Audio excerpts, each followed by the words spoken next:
Yo yo yo, salut les turfeuses, salut les turfeurs, bienvenue pour un nouveau pronostic de Benoît Requin. Ok, place au pronostic du quintet du vendredi 7 avril, direction Paris-Vincennes pour le prix Grazia, trop attelé, 2700 mètres, 14 partants en réunion, une course 8, indice de confiance 3 sur 5. Petit retour sur le quintet à l'envers du jeudi 6 avril. Oh, il a cartonné, hein. Oh là là, que du trouble fait à l'arrivée. Ok, c'est parti, on commence le pronostic et on commence avec le numéro 1, Guapo Marboula. On n'aura pas les commentaires de l'entraîneur, hein, c'est Christian Bijon. Bon, bah, il est parti pêcher tout seul, hein. Amuse-toi bien, il s'éclate, il est tout seul, c'est fou quand même, enfin bref. D'ailleurs, hier, il y en avait pas mal, hein, des entraîneurs muets comme par hasard. Et si on regarde, c'est leurs chevaux qui sont arrivés pour la plupart, hein. C'est de la folie. Bref, alors ce numéro 1, du coup, moi je ne l'ai pas retenu, hein, simplement. Je l'ai carrément écarté même. Encore pire. Bref, ce numéro 1, quelques. On passe au numéro 2, Gilles Moore. Et on écoute l'entraîneur Daniel Delaroche.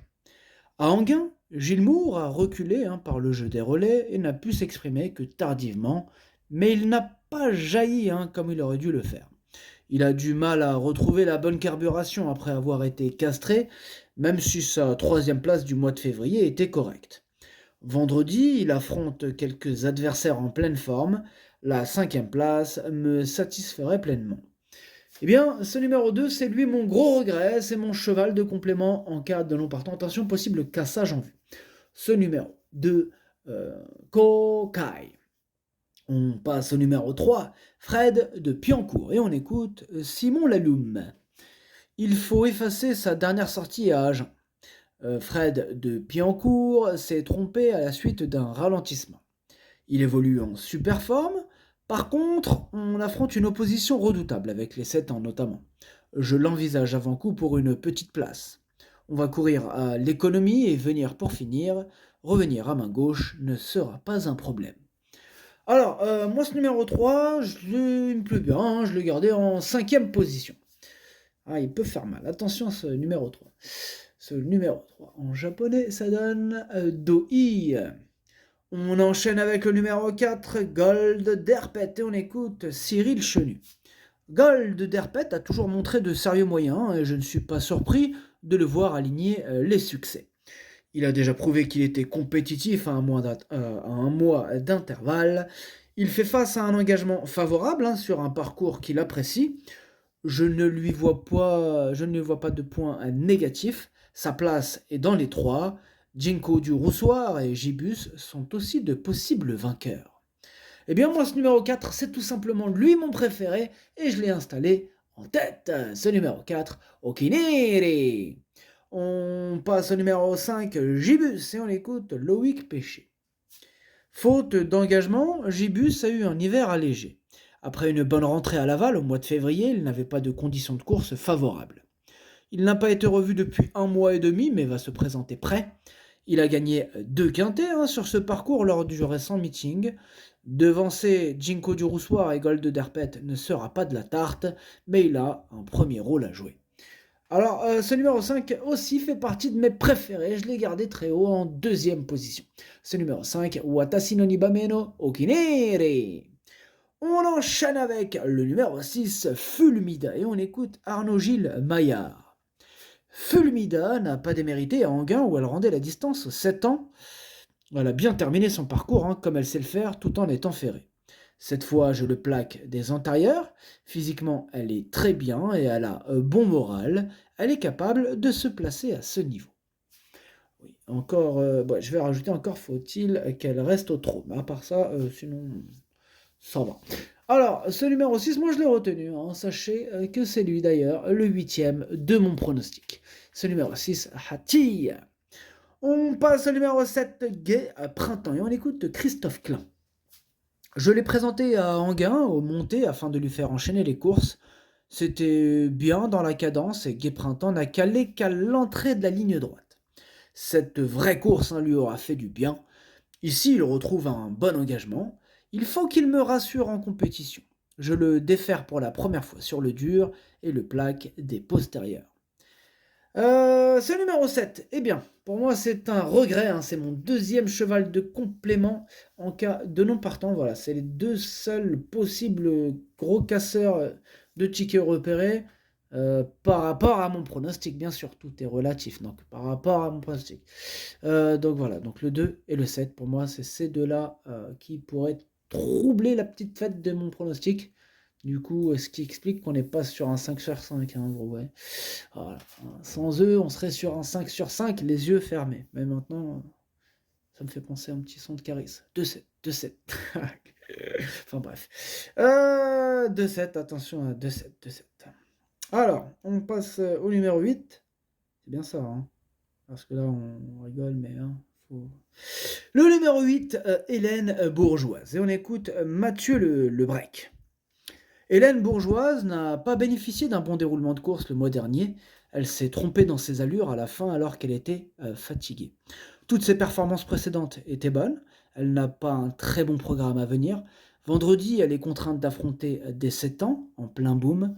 En courant à l'économie, elle va tenter d'accrocher une petite allocation.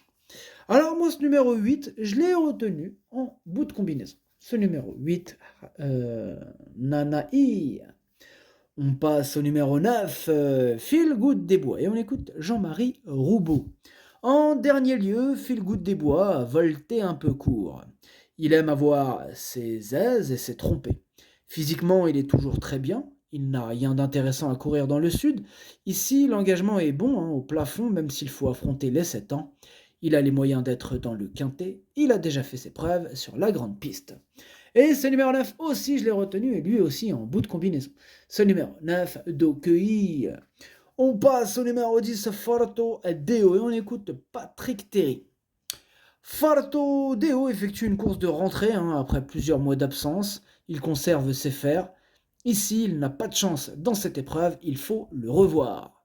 Bon, ce numéro 10, je l'ai rayé. Énorme non.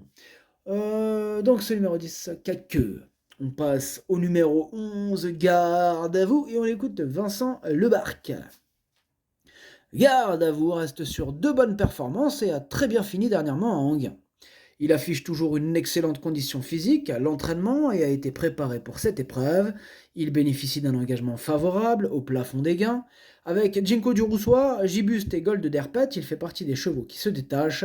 Tout sera une question de parcours. Eh bien, ce numéro 11 fait partie de mes préférés, hein. Je l'ai gardé très haut en 3e position. Ce numéro 11, Daisani. On enchaîne avec le numéro 12, Futur du Chêne, et on écoute Antoine Marion. Futur du Chêne possède un bon moteur, mais manque sérieusement de maniabilité. Il s'est montré fautif dernièrement à Machecoul en voulant se précipiter. Vendredi, il s'attaque à forte partie, mais l'engagement est bon et j'effectue le déplacement pour Istar d'Erac. Le but est de faire le parcours au trot. Bon, en tout cas, moi, ce numéro 12, je ne l'ai pas retenu. Ce numéro 12 avec Caqueux. On passe au numéro 13, Jinko du Roussoir, et on écoute Charles Dreux.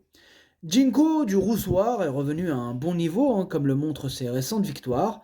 Il possède beaucoup de qualités. C'est un engagement que j'ai repéré de longue date. La corde à gauche lui déplaît, mais c'est sur la grande piste. Mais sur la grande piste, cela passe.